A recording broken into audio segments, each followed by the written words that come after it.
Guni-Guni TV.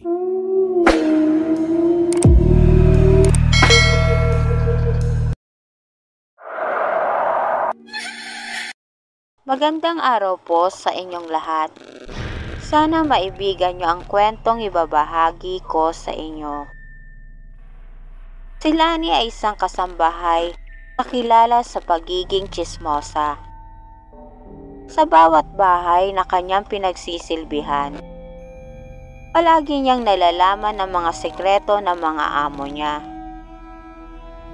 Kaya nang matanggap siya bilang kasambahay sa malaking bahay ni Don Victor, isang tahimik ngunit gwapong binata, agad niyang naisip na alamin ang lahat ng sikreto nito.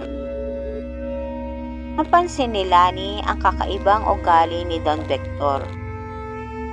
Hindi ito lumalabas ng bahay tuwing araw at laging nagkukulong sa kanyang kwarto pagsapit ng hapon. Tuwing gabi naman, naririnig ni Lani ang mahihinang yabag at mga tunog na parang nanggagaling sa bubong. Isang araw, tinanong niya ang hardinero, si Mang Berting, tungkol kay Don Victor. "Huwag ka nang masyadong mag-usisa, Lani. Ang mga tanong na yan ay maaring magdulot sa iyo ng kapahamakan," babala ni Mang Berting. Habang lumilipas sa mga araw, napansin ni Lani na nawawala ang mga manok sa kanilang likod bahay. Sinubukan niyang itanong kay Don Victor, ngunit ngumiti lang ito at sinabing baka nilipad ng hangin papunta sa ibang lugar. Ngunit alam ni Lani na hindi iyon posible. Habang naglilinis si Lani sa opisina ni Don Victor, natuklasan niya ang isang lihim na pintuan na nagtatabunan ng malaking istante. Sa sobrang kuryosidad, pinilit niyang buksan ito gamit ang susi na nakatago sa mesa ni Don Victor. Sa loob ng pintuan, nakita niya ang isang madilim na silid na puno ng mga kakaibang gamit. Mga bote ng dugo, kakaibang simbolo, at isang malaking hawak na anting-anting na hugis buwan.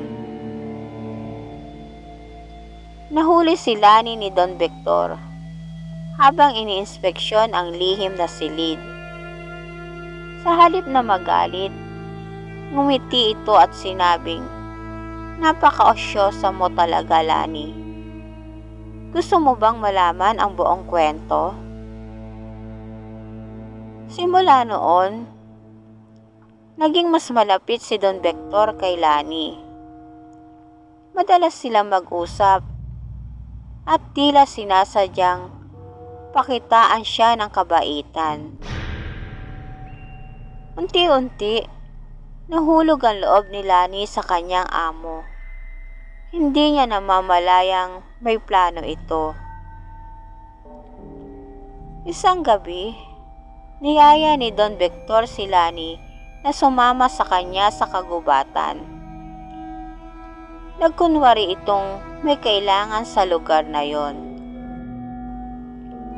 Habang naglalakad sila, napansin ni Lani ang kakaibang presensya sa paligid. Parang may mga matang nakamasid sa kanila. Bigla siyang nagulat nang makita niya si Don Victor na yumuko sa lupa at tila umiinom mula sa isang bagay. Nang tignan niya ito ng mabuti, dugo pala ang iniinom nito mula sa isang hayop. Hindi na napigilan ni Don Victor ang kanyang lihim. Sinabi niya kay Lani ang totoo. "Ako'y isang aswang. Ang pamilya namin ay may sumpa.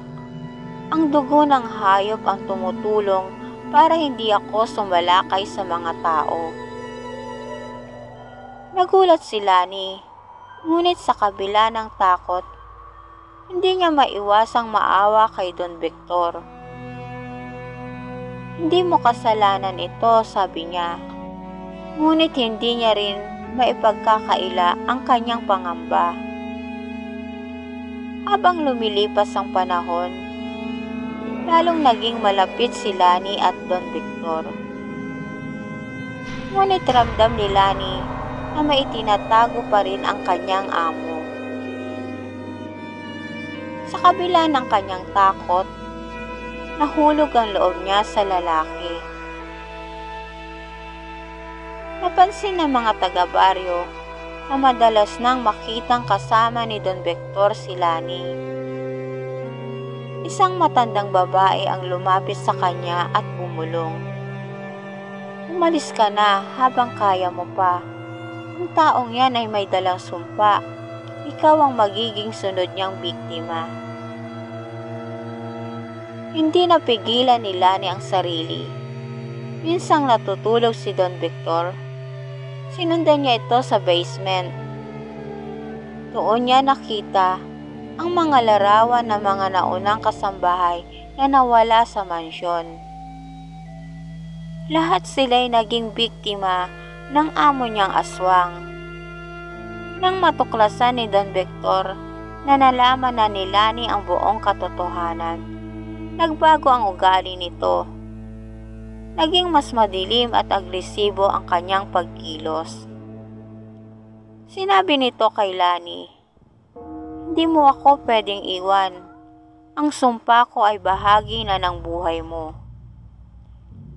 Nagpasya si Lani na wakasan ang lahat. Habang natutulog si Don Victor, tinala niya ang anting-anting na hugis buwan mula sa lihim na silid. Ginamit niya ito upang itaboy ang sumpa ni Don Victor. Ngunit sa kanyang pag-atake, nagising ang amo at agad siyang hinarap. Upang mapigilan si Don Victor, sinakripisyo ni Lani ang sarili. Ginamit niya ang kanyang dugo upang palakasin ang anting-anting at sirain ang sumpa ng aswang. Sa huling sandali, nagbalik sa pagiging tao si Don Victor. Ngunit hindi na nagising si Lani. Matapos ang sakripisyo ni Lani, tuluyang nawala ang sumpa ni Don Victor. Iniwan niya ang mansyon at sinimulang magbagong buhay. Dala ang alaala ng kasambahay na nagligtas sa kanya mula sa dilim. At dito na po nagtatapos ang aking kwento. Salamat po.